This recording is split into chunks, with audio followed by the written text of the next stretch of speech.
George Sand a un lien avec la Creuse. L'un de ses romans, Nanon, s'y déroule. C'est également le lieu où elle a rencontré son premier amant, Jules Sandeau, qui lui a donné ce surnom de Sand. Et puis évidemment, la demeure de George Sand, Nohant, n'est pas très loin d'ici, pas très loin d'Aubusson.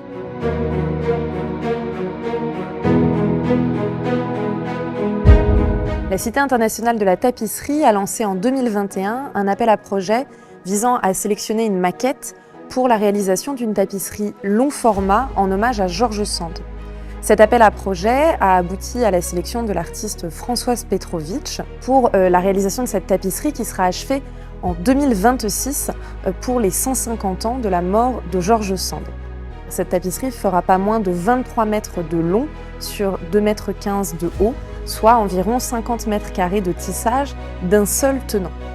Elle ne sera pas accrochée au mur, mais sur une structure autoportante. Et cette structure, elle permettra de présenter la tapisserie non seulement de manière linéaire, mais également dans différentes configurations. On peut imaginer en demi-cercle. On ne cherchait pas du tout quelque chose qui soit une illustration encyclopédique, mais vraiment un regard particulier, une interprétation presque de ce que son œuvre, son héritage signifie aujourd'hui. Il y avait cette envie finalement d'évoquer George Sand, d'être plus dans l'évocation du personnage, de ce qu'elle représente pour nous. J'avais envie que la figure féminine soit aussi une figure d'aujourd'hui, habillée comme maintenant, et qu'elle renaisse aussi avec les jeunes filles d'aujourd'hui, les femmes d'aujourd'hui, et qu'on ait cette relation très forte à la nature.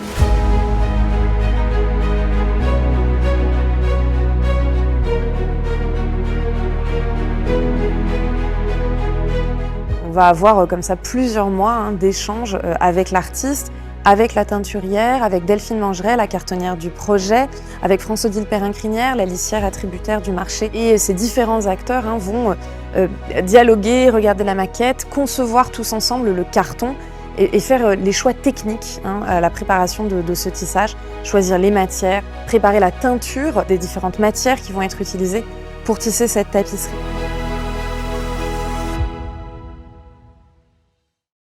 L'étape suivante, ça va être de sélectionner l'atelier ou la manufacture. Pour sélectionner cet atelier, on va leur demander de réaliser un échantillon de la tapisserie à partir d'un premier cahier des charges établi en collaboration avec l'artiste. Il faut qu'on sente un truc que tu n'as pas maîtrisé dans la structure même de la tapisserie quelque part. C'est un projet qui implique de nombreux partenaires. On travaille bien sûr en partenariat avec le département de l'Indre, qui est extrêmement pertinent sur cette figure de George Sand, avec la région Centre Val-de-Loire également, et puis bien sûr avec le Centre des Monuments Nationaux, qui est gestionnaire du domaine de Nohant, de cette maison de George Sand, où on a pu présenter ce projet pour la première fois à la presse. George Sand a été à la fois sur le département de l'Indre et à la fois sur le département de la Creuse où elle s'est inspirée. Alors je pense qu'aujourd'hui c'est finalement un formidable témoignage de tout l'intérêt qu'elle avait pour ces deux territoires, un intérêt très fort que l'on retrouve tout au long de son œuvre.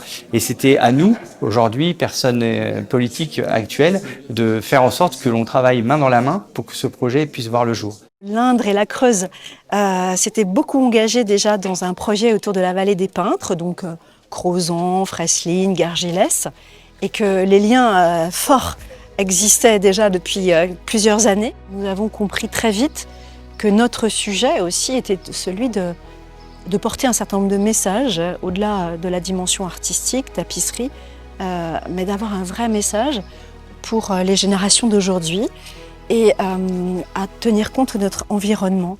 Et je pense que ce que nous proposait Françoise Petrovitch allait bien dans cette dimension-là.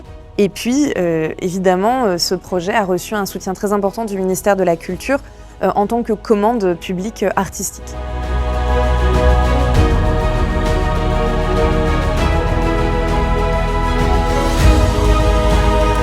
Ensuite, il faudra bien évidemment préparer le métier à tisser, monter la chaîne, l'armature du tissage. Ça va être un grand défi pour cette tapisserie. De la qualité de la chaîne va dépendre la qualité de tout le tissage, la tenue, la tension, la régularité de ce tissage vont dépendre de la bonne préparation de cette étape. Et ensuite, enfin, on pourra commencer à tisser.